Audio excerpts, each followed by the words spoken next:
Hey guys, welcome to the Massive Iron Channel. I'm Steve. In this video, I want to talk about Alpha Destiny and a video he made. I believe it was called Minimalist Training Works for Who. I had a viewer send me this video on Instagram, and I want to talk about it in my video. Before I do so, if you have any questions or comments, check out the link below. Come on over, submit your questions. The best questions I turn into videos just like this. So I'm in my car. I'm making this on the fly before work. So if it's a little bit shaky, I apologize. So I get sent a video. It's from Alpha Destiny. Says Minimalist Training Works for Who. And I don't have time to watch the video, but I want to address the points. It's not critical for me to watch the video because I've heard all this stuff before, and I'm going to tell you my opinion. Minimalist training. First off, the gentleman that sent me the video said my programs are generally minimalist. They are not. They're a little bit different than minimalist because, first off, I don't believe minimalist training is the best type of training for most men and women. And I'll explain that, and then I'll explain how mine is different. Minimalist training typically only focuses on the same compound movements. You don't have a lot of assistance work, accessory work. And of course, this is going to be a good strength builder. That's why these lifts and these types of programs are used for strength building. If you do compound lifts and you factor in progression, you're going to see quality gains because most guys in the gym are not doing the compound movements focused on progression. So the fact that these minimalist programs focus people on these movements and on progression is a good thing, and they work. Now, with that said, do I believe they are the best power building programs for most men and women in the gym? No, I do not believe that.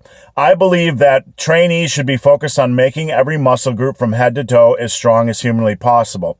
When I did minimalist training myself, and I did it for years as a power lifter, my strength went up, but some of my body parts shrunk. My legs shrunk, my arm size shrunk.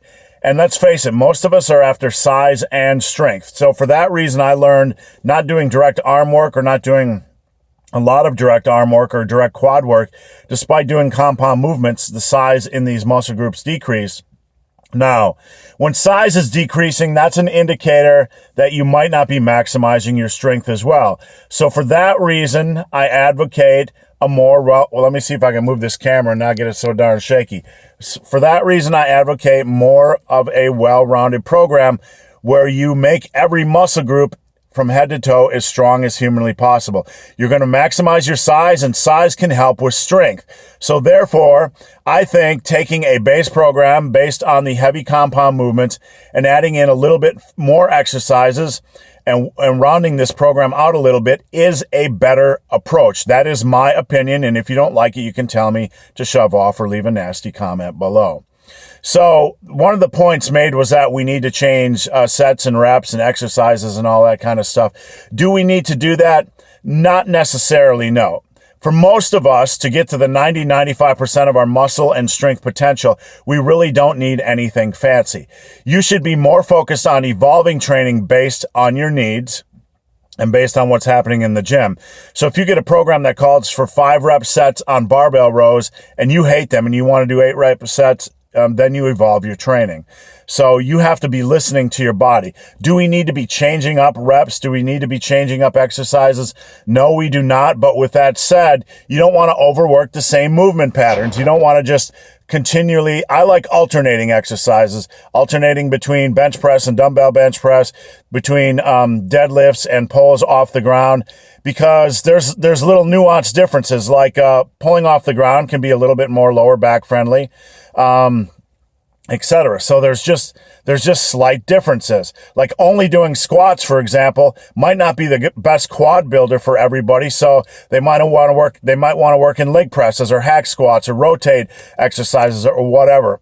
So I believe a program should be a little bit more well-rounded for 90 to 95% of you. Do you need to change exercises all the time? No. Do you need to change rep ranges all the time? No. I'm not sure what Alpha Destiny said in regards to this. I respect him a lot. He is a man among men. He's always polite. He always has integrity.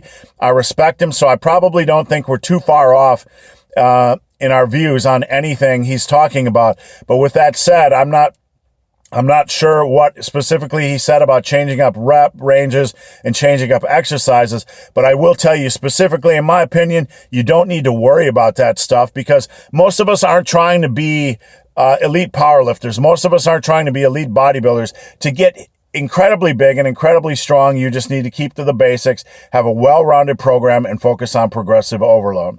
So guys, hope this video has been of some help. If you have any questions or comments, check out the link below. If you made it this far in this video and have yet to subscribe to my channel, please do. I'd appreciate the support.